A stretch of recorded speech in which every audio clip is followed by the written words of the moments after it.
Most fascinating when studying this is that a lot of what we learn in schools today are determined by what we can do with paper and pencil, the technology that we had a century ago.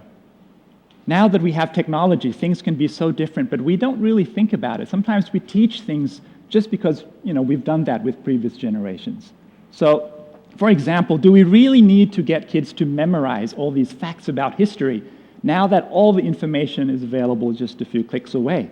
Or do we still have to teach algebra in the most boring ways now that we have the tools to make them come alive, and you can see why we learn all of this? So let me show you a few examples of that. So this is an example of a work that I did introducing children to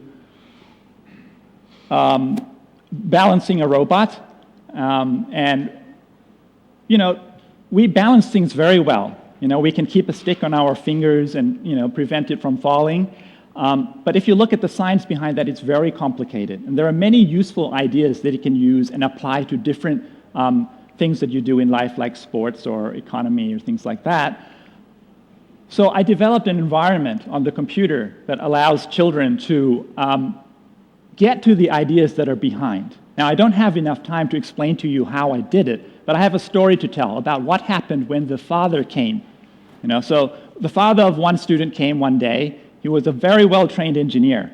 And when he saw what we were trying to do, we were trying to get the robot to balance a ball on a beam, he sat down and said, "Son, if you want to understand what's going on, you need to understand the following." And he spent the next 20 minutes writing down the equations, and arrows and all of these things. And the best thing that happened, though, was that the child said, "Dad, you're not making any sense. We were doing just fine on the computer. We can already see what you're trying to say on the computer."